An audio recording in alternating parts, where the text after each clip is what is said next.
Hi, my name is Ryan Crumling, and this is my video presentation for economics. The topic I decided to go with is trade, and how trade is involved in our economy and everything dealing with that, basically. So as I was doing my research, I stumbled upon this website called Investopedia.com. It gave me a very good definition of trade and what is trade. So I'm going to start with that. So what is trade? Trade is a basic economic concept involving the buying and selling of goods and services with compensation paid by a buyer to a seller, or the exchange of goods or services between parties. Continuing on, what is trade? People ask, what's the most common medium of exchange for trade? The answer is simple. It's money. People want money. But there's also other ways that trade can be executed. Trade can be executed with the exchange of goods and services between both parties. This is referred to as a barter, and/or they could also use a payment with virtual currency, and the most popular today is Bitcoin.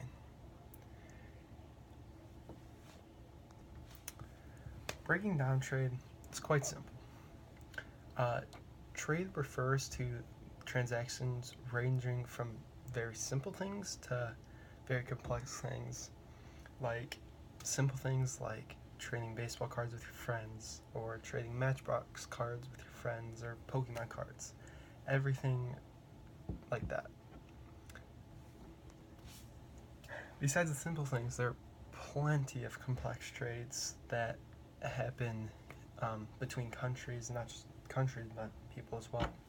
But some of these are trading policies for setting protocols for imports and exports between two countries, oil, gas coming in and coming out. Very complex trades that go on today. Trade is, as I said earlier, the medium of exchange, currency of the medium of exchange, the most important, biggest one, money. This also functions as a unit of account and store value. It is the most common medium of exchange. This provides a variety of methods for fund transfers between buyers and sellers, including cash, ACH transfers, credit cards, and wired funds. Money's attribute as a store of value also provides assurance of funds received by sellers, as the payment for goods or services can be used to purchase the equivalent value in the future. So now I would like to get back to barter transactions.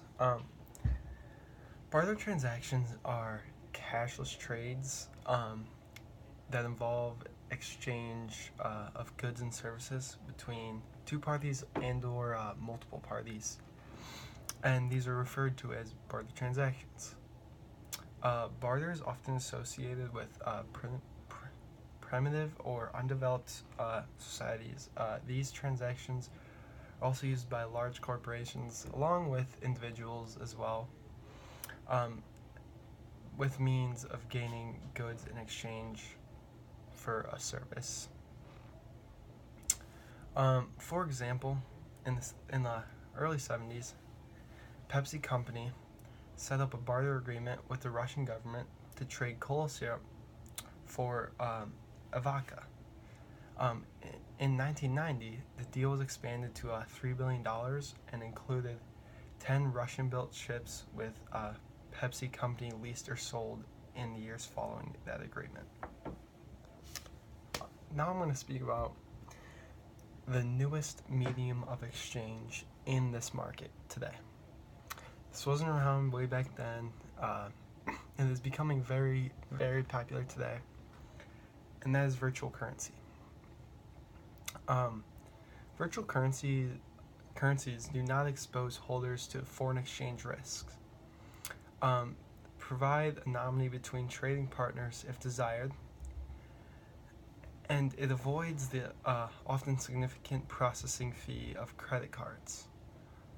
Like I said earlier, the most popular today is Bitcoin. This was introduced in 2009, and Bitcoins are held in virtual wallets and can be used with a growing number of stores, merchants, everything. You can use Bitcoin on websites like worldpress.com and overstock.com. The virtual currency is also popular with small businesses due to the lack of their processing fees. Now that I've gone over some basic principles of trade, I want to get into some examples that I've experienced with trade, or also heard about some of these things of trade from either my father, my grandfather, and just trades I've experienced personally and trades that I've witnessed. I'm going to start off with when I was very young, when I was trading baseball cards with my friends. Not only baseball cards, but football cards, basketball cards, all the cards. And I had a very rare Brian Urlacher rookie card. And me and my friends were really into these rookie cards. And so for me to have a Brian Urlacher rookie card was very rare because Brian Urlacher was very good at the time, and all my friends wanted it. So with all my friends wanting it, they actually came to me with crazy trade offers, cards I've never seen before, cards that you only can kind of dream of. But the Brian Urlacher rookie card was my prized possession at the time, and so it was just very hard for me to trade it away. But one day, my friend actually came up to me and he goes, "Hey, you know that card's fake, right?" And I go, "What do you mean? No, it's not." And he said that because on the back of the card there were no stats at all. It was just a bio of Brian Urlacher from college and high school and stuff like that. And so he started getting in my head to tell me it was fake. So I ended up trading him my card, just the Brian Urlacher rookie card, which was very rare at the time, and I was still getting offers from my friends for crazy amounts. I ended up giving him the Brian Urlacher card to him for just a plain old Ken Griffey Jr. card. And to this day I still regret that, and that's a reason or how people can get manipulated in trades and get ripped off in trades. Another trade that I've witnessed that has honestly been a big part of my life is the Kyrie Irving trade. I've always been a huge Cavs fan, no matter what. Even when LeBron left, I was still a huge Cavs fan, still went to a lot of the games. And when we got the #1 pick and got Kyrie Irving, I've never been more excited in my entire life. Us having Kyrie was a game changer. Kyrie was the player that was going to take us to the top. And honestly, he did so. And so this past summer, he requested a trade out of Cleveland. And the trade was us giving up Kyrie Irving for pieces that the Cavs valued as equal to Kyrie Irving's value.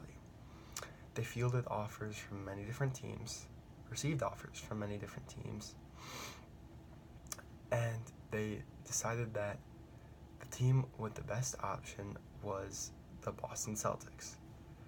The Boston Celtics were offering us, honestly, 2 of their key players plus an average player, and then also a huge first-round pick from the Brooklyn Nets, which was owned by Boston, and the Brooklyn Nets are not the greatest team.